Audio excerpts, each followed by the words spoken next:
name's Jira and I'm back with another story. Now today's story was a suggestion from my brother Yazakar over at Driven by Absolute Power. So make sure you check out his channel. I will add a link to his channel in my description. Make sure you like this video, subscribe to my channel, and please share it. So today's story is about Tyrone Howard.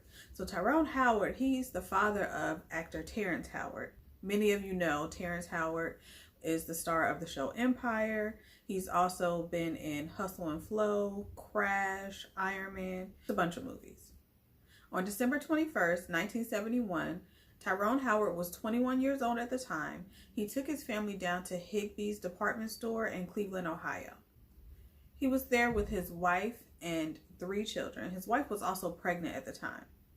They were going to let their children see Santa at the department store. There was a pretty long wait though. So while they were waiting in line, witnesses had accused the Howards of skipping lines several times. According to Tyrone, he stated that they waited in line for a while. The line was really long, so he had his pregnant wife take his younger son, which I believe was Terrance, and have a seat over in some chairs and wait for them to, move ahead in line a little bit more. So she did that. Once they got closer to Santa, he had his wife and Terrance come back and meet him back in line.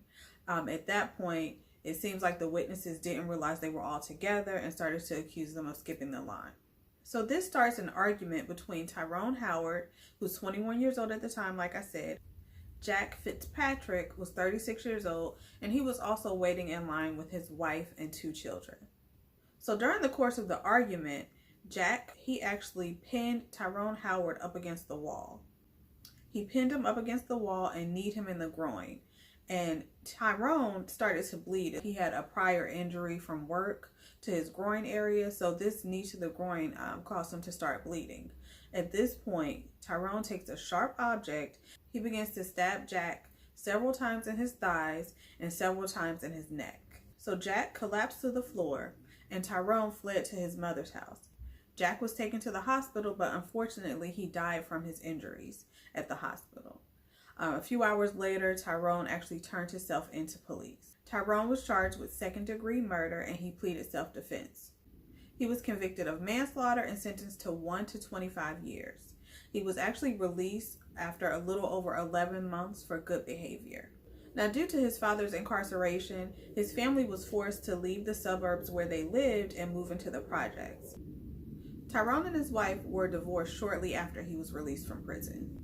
So when I initially looked into this story, it seemed pretty straightforward about what happened. But when I got a little bit deeper into it, there were actually several different accounts of what happened. It seems like no one knows exactly what happened. So I'm going to give you some of the different accounts of the story. But what I've given you so far are pretty much the only things that the majority agree on. So several witnesses stated that the argument started because Jack was using racial slurs towards Tyrone. Most witnesses agreed that the argument initially started because they all believed that Tyrone and his family were skipping line. Many say that the argument escalated because Jack started using racial slurs against Tyrone. Now, when Tyrone's wife testified, she actually said that this wasn't true. Jack did make a remark, something to the nature of, your behavior today has set your race back 5 years. But she said there were no real racial slurs used, that wasn't what escalated the argument. Now, Tyrone also said that this was not a racially motivated fight. This wasn't about race at all. No racial slurs were said by either himself or by Jack. So he was quoted as saying, "It was nothing racial that went down. It was 2 men standing there, both of us acting like damn fools, instead of one of us taking the man's role and walking away." So that was Tyrone's quote about what happened. According to Jack's family, Jack did nothing wrong. He was simply standing in line with his family. They stated he was only defending himself from Tyrone. Now, his daughter, who I believe was about 9 years old at the time of the incident, she stated that Jack only told Tyrone that it wasn't right that him and his family were cutting in line and that they needed to stop. She also said that because Jack was in seminary school, that it was not possible that he would ever become violent. So back when Terrance Howard was doing promotions for the movie Crash that he was in, he went on Oprah. So he told his story on Oprah. And this was his account of the story at the time. He stated that because his father was a very light complected person, he was much lighter than his wife or his children, that while he was waiting in line, kind of holding a spot for them, waiting for the line to move up, when he asked the family to come over and meet him in the line, people didn't realize that they were all together because they didn't quite look alike. So he stated that because they didn't realize that this pregnant woman and these children were with Tyrone, who was already standing in line, it caused a really big argument because the line there was really long. People had been waiting for a long time. So he stated that when his mom and the children got back in line to meet Tyrone, the people in line around them started to yell at them. He stated that Jack turned to his father and said, "How are you going to let those N-words jump in front of you?" Terrance said that Tyrone told him that they were his family, and he turned around. He said at that point, Jack got angry, grabbed his father, and pinned him against the wall. And then the stabbing happened. Now, like I said, Terrance gave his account of the story on Oprah. So after that episode of Oprah aired and showed Terrance's account of this, the incident, Tyrone actually did an interview with an Ohio newspaper. Now, he told the newspaper that Terrance really embellished what happened, that there wasn't anything racial going on, and he also said that he was just doing that for publicity for his movie Crash that was coming out. After Tyrone did that interview with the Ohio newspaper, they cut that segment of Terrance's interview out of that episode of Oprah, so I can't even find it now. He could have just been saying it and trying to embellish the story, but a lot of it could have just been bits and pieces of the story that he had heard over time. And, maybe this is what he really thought happened. So Tyrone did this interview with the Ohio newspaper, and, he gave his account of the story again. He really emphasized that there was no racial issues happening. That wasn't why this incident happened. Okay, so I'm actually editing the video right now and adding in the pictures. And this particular picture kind of stuck out to me for a second. When Terrance told his story on Oprah, he actually said that his father was a lot lighter skinned than the rest of the family.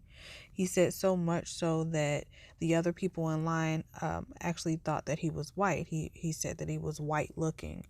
So when the rest of the family came into the line to meet up with his dad, they didn't realize that they were all together. Looking at this picture, Tyrone is definitely not white looking. He's a little light skinned, but he doesn't seem to be any lighter than the rest of the family. He actually seems a little darker than the rest of the family. I'll try to add those pictures of the mom and the brother in here as well, but Tyrone doesn't look white like, especially with the afro. So it just seems it seems less likely that Terrance told an accurate account of what happened that day. And like I said before, he was only 2 years old when it happened, so I doubt he really has a good memory of what happened that day. But looking at this picture, I don't think anybody confused Tyrone for a white man. Now, in all the accounts, no one is actually sure about what Jack was stabbed with. It was listed as just a sharp object. Some people said that Tyrone came to the store with a knife in his pocket. Others said it was a nail file. One witness said that when Jack pinned him against the wall and kneed him in the groin, a woman walked up to him and handed him a nail file, and that was what he stabbed Jack with, and that was how he got the nail file. Now, no one was ever able to find this woman, and she never came forward either, so who knows if that's really true. But all of those different accounts of the story, it just shows you how unreliable witness statements are, because all of these people were there at the time and they all have very different stories about how it happened. There are several stories that said Jack was the aggressor. There are several stories saying that Tyrone was the aggressor. And no one seems to agree on everything that happened, even the people that were standing right there next to them. So anyway, that was my story for today. This one was a pretty short story. Thank you so much, Jazakar, for suggesting this story. I really appreciate it. Make sure you guys check out his channel. Again, I'll leave that in the description. So what do you think? What do you think about all the different accounts? Do you have an opinion on what actually happened? Make sure you like this video, subscribe to my channel, and please share it. Thank you all so much for watching, and I'll see you back here next Wednesday. Bye.